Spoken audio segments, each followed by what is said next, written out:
page 182, number 3D. They're asking us to find the zeros.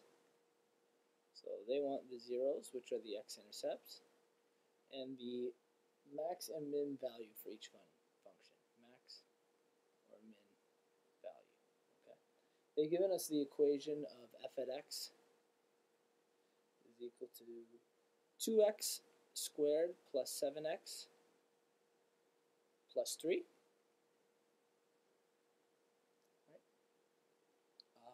In order to find the zeros, well, first of all, let's talk about which style we're in. Which of these three standard factor to vertex are we in? Yeah, we're in standard form as of right now. Okay. So we're in standard form.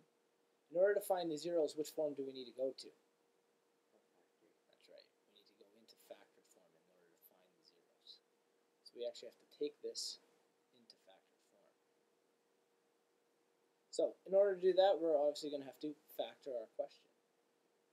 So we have f at x is equal to 2x squared plus 7 plus 3. Okay. So in order to factor this, first thing we do is look for a greatest common factor. Is there one? No greatest common factor. So let's go into complex factoring. Okay. So that means we find factors of the first term, which are 2x and 1x. And factors of 3 are 3 and 1. So that works out nice. We only got 2. So we know it's going to have to be them. And they're going to have to add up to 7x. Now, how can I get these terms? How can I multiply them in order to get them to 7x? Yeah. So 2 times 3 will give us 6x. And 1 times 1 will give us 1x. In order to get 7x, they both have to be what? Positive, right? So that means both of these have to be positive. And does positive 1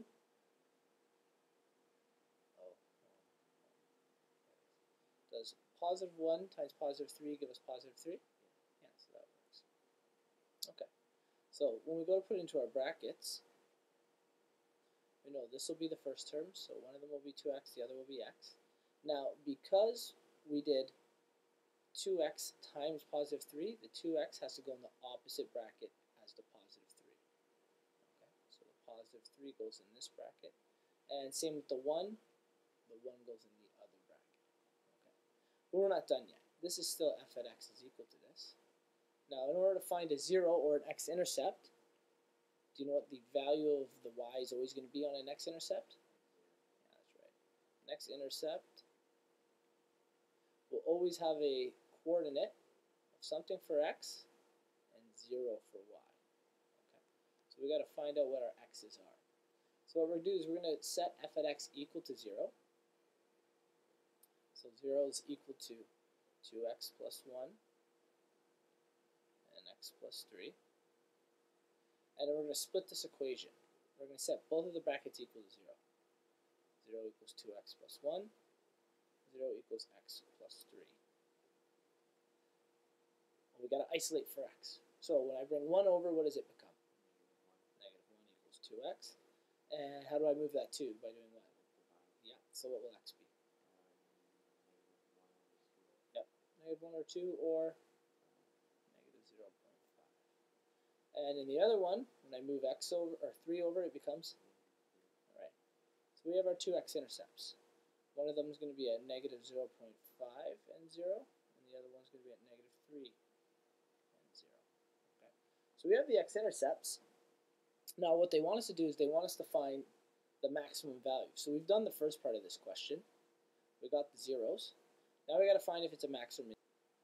So on the next page, we know our x-intercepts, which are, again, negative 0.5 and 0 and negative 3 and 0. To find a max or min value, we have to find what? Do you know? We'll have to find the y. You know what we're going to do is we're actually going to make a little bit of a graph here. So what I'll do is I'll bring up a graph.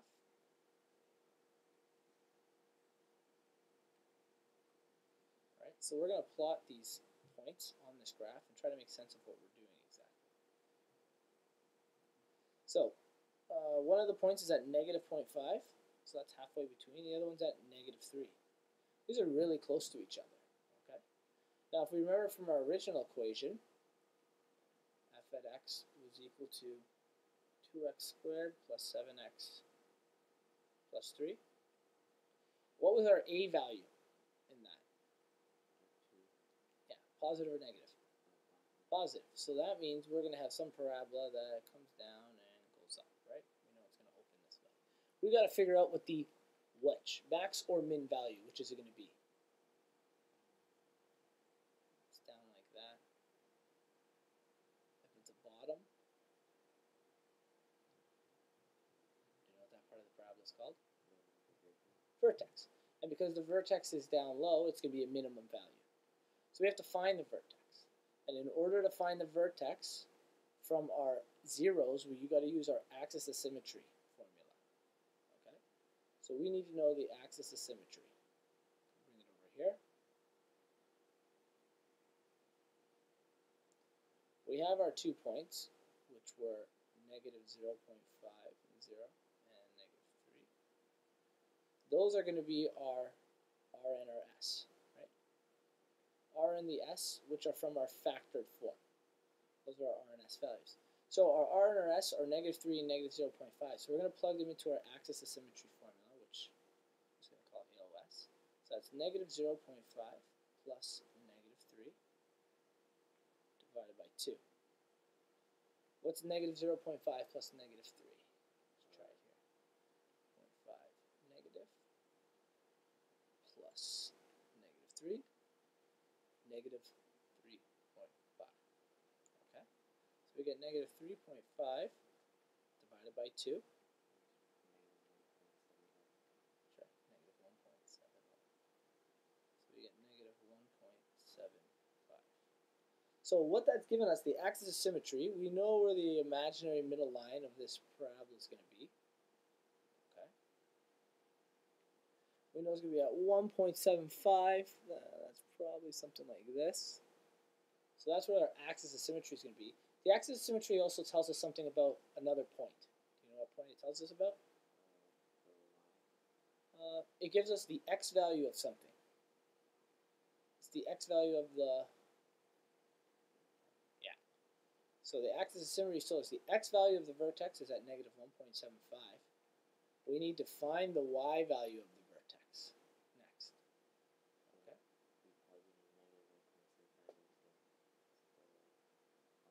Yeah. And we can plug it into either a factored or a standard form. Do you want to see it in both? Okay, so let's see it in both here. Let's split this in half.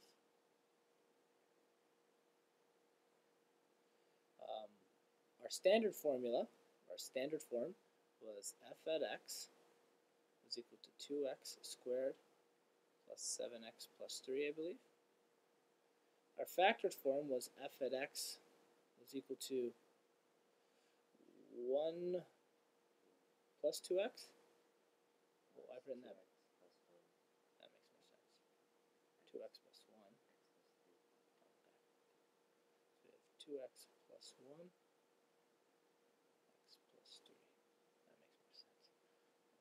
So let's just relate those to our forms. It doesn't matter which form we put it in, whether it's our standard to start with, okay, or we're in our factored form, we're still going to end up with the same answer here. Let's move this up so it looks like factored form. That went over the last one, so I'm going to move these down a little. So we have our standard and our factored form. We're going to plug in negative 1.75 for the x values in either form. We should still end up with the same y value in the end when we do this. So we're going to drop the f at x just so we have room here. So we get 2 times negative 1.75 squared plus 7 times negative 1.75 plus 3. Okay. So 1.75 negative squared. Then I'm going to multiply by 2. I'm going to do that on one step. 6.125. So we have 6.125 plus, again we have negative 1.75 times 7, negative 12.25. So actually, this is no longer a plus sign, but it becomes a negative sign. Okay, so we get minus 12.25 plus 3. And we'll put those numbers together. Negative 12.25 plus 6.125 plus 3, negative 3.125. Does this make sense? Okay. Let's prove that in our other one. In our other one, we'd had 2 times negative 1.75 plus 1, bracket, negative 1.75 plus 3. Okay. So, negative 1.75 times 2 plus 1. We're going to do that whole bracket in one shot. So it becomes negative 2.5. And in the other bracket, we have negative 1.75, what was it? Plus 3? So we get 1.25. And then finally 1.25 times negative 2.5 times negative 2.5. Negative 3.125. So again, it didn't matter which one we put it in, we still ended up at the same answer. So our minimum value, right, because our vertex is a minimum, because we know it's a parabola opens up, it's a minimum, and the value of it, technically the minimum value is negative 3.125. Our vertex, what do we get that? Is negative 1.75 and negative 3.125.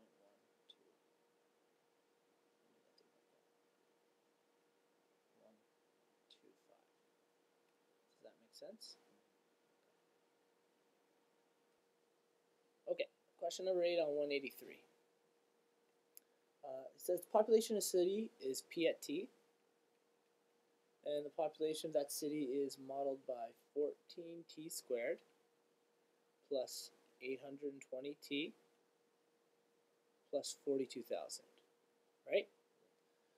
Where t is time in years, and note that when t is 0, that's the year 2000. Okay? So, it says, when will the population reach 56,224? So what they're asking is, when will P at T be equal to that, right? So what they're asking us to do is we need to solve for T when P is equal to that. So we're going to take that equation and we're going to plug that value in for P at T. Okay? So 56,224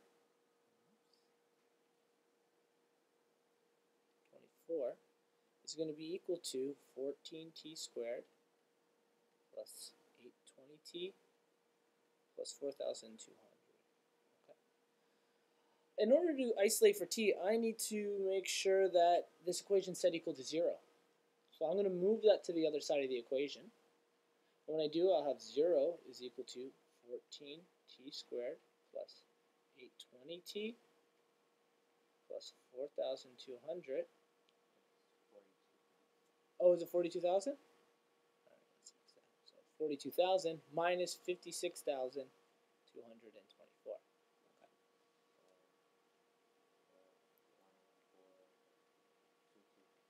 Okay. So when we actually subtract them, we get negative, what is it? 42,000 subtract 56,224.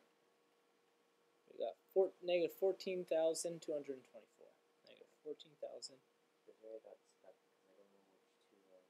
Okay, so first let's see if a greatest common factor does come out. Right? We know for sure 2 is going to come out. Let's see if 14 comes out of this number. So can we divide this evenly by 14? Yep. And can we divide 820 by 14? No. So 14 didn't come out of both, so it can't be a greatest common factor. Let's go simply to 2. We'll knock this down a little pair at a time, okay? So I know 2 can be taken out of all of these. And when I do, I get 7t squared plus 410t minus 7,112, 7,112. Does that make sense so far? Okay, now I'm going to show you a trick. Oh, actually, I think that might be the greatest common factor here. because 7's a prime number, so unless 7 comes out of these, which I'm pretty sure it doesn't, 410 divides 7, no. That is our greatest common factor, which was the number 2. Okay, so we've taken 2 out. Now we're looking through this, and we need to find our factors. So we have 7 and 1 t, right? 7t and 1t. We got to get to 410, so this is going to take us a little bit, 1t. We're going to try to deduce this by working through the factors. We're going to have to go through quite a few numbers. Okay, so we'll write the second pairing in blue here. We obviously know 7,112 and 1 is not going to be a pair that works. 2 and whatever it goes into that probably won't work either, but let's write them down. Divide 2. 3,000, now those pairing's not going to work. 2 and 3,506. We're going to have to go through these pairs. So again, I'm going to have to trial and error here. We'll try 3. Didn't work. 4 worked. So then we're going to go through them all. So I'm going to pause this. Okay, so we were going through all of our trial and error, and we got to two numbers that were close. 508 was close to 410, and if I multiplied 7 by 14, we might be able to figure it out. So we tested this out, and it looks like we did actually get it. We know it's got to add up to 410t. So 7 times 14, 7 times 14 was 98.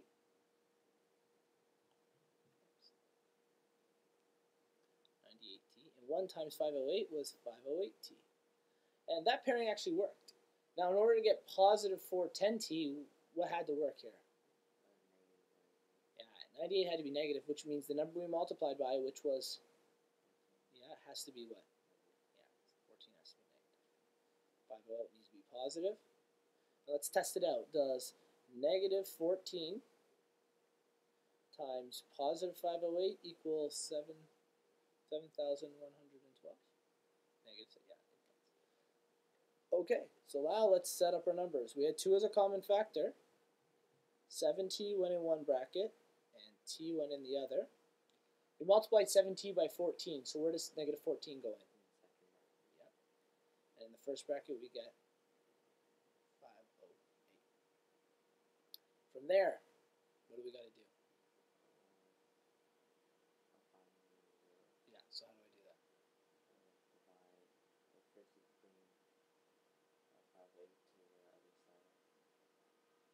508 to the other side. Alright, so after a little reconsideration, we figured out that actually what we have to do is split this equation. We need to set each bracket equal to 0. Okay, because we know this is going to be 0 in the end, so we get 0 is equal to 7t plus 508, and 0 is equal to t minus 14. Okay. Now, let's try to make sense of this population. When I bring 508 to the other side, again, negative 508 equals 7t. T is going to equal negative 508 divided by 7, right?